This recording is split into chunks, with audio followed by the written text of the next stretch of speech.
What I hope this short video will help viewers to do is realise why it's important to invest quality time finding what I call your true north, your ideal career destination, if we want to use that phrase. And the importance of investing time in it is absolutely critical. If you invest time in looking at your career opportunities, looking at what you really want to do, looking at what actually plays to your strengths, then you're likely to be much more successful in your career, you're likely to be happier and more fulfilled at work, and you're actually likely to be healthier, which we'll come on to in a second. So for me, enjoying work is an absolute must-have. So for several reasons. First thing is we spend more time at work than any other activity in our day. Again, based on research, I think the latest data said we spend on average 8 hours 54 minutes at work and 8 hours 21 minutes asleep. And there's not a lot more left in between for our family and other interests. So we spend a lot of our time at work. The other thing that's interesting is not only do we work long hours, we're also working longer.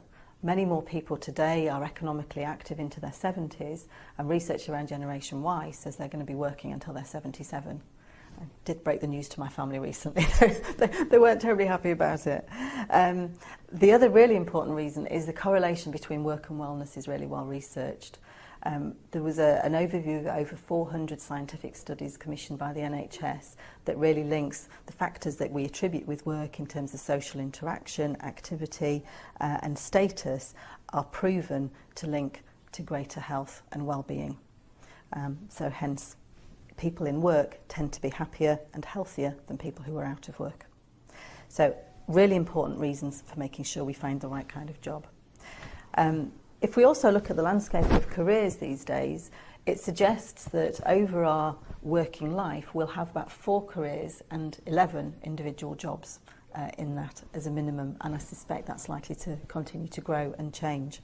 So making sure that we put good quality into thinking about what are those career moves will make sure, again, that it leads to some natural progression, some very different choices if we choose it, but a long and sustained working life. Also, from a very practical perspective, when we make a career move, we need to be front of field. And I kind of liken this to running in a fun run or something. Certainly across our countries, millions of people every year take part in races, running races, and sometimes they're a race and sometimes they're a fun run and sometimes they're combined. And my suggestion is that actually if you're entering one of these races and you're doing it just for a laugh and raising money for charity, then you're going to be back of the field with the fun runners. There are some people who want to compete, get a PB and actually win the race. Well then of course they're going to be up front with their competitors. So, and if you want to run the race, you're not going to situate yourself at the beginning of the race right at the back of the field with the people who are dressed up as Pinocchio.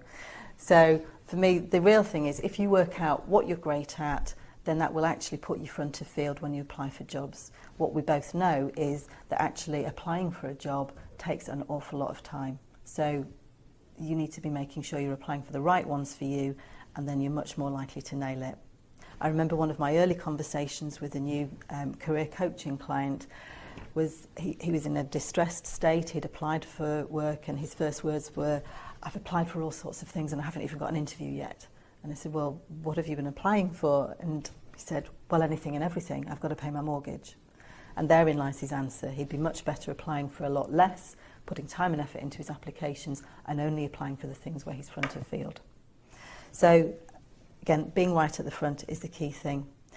And again, looking at strengths-based development and activity, playing to our strengths is where we get strong, sustained performance. So spending some time reflecting on what you do really well as part of this whole process will enable you to target your role profile that plays to those very genuine strengths. So in summary, for me, investing time in exploring all of your career options is an absolute necessity. It's not a nice to have, it's not self-indulgent, it needs to be done. But what that will do is it'll give you a career that plays to your strengths. You're likely to have much stronger sustained performance. It's likely to be less stressful because you're doing things that you're already good at, and you'll enjoy it much more. So you'll be focused and efficient in your job search. You're more likely to get a job. You'll live without regrets of what you maybe could have done because you'll have explored that and worked out whether you're going to give it a go or not. You'll achieve greater performance and you'll be happier, healthier, more fulfilled. Worth the time.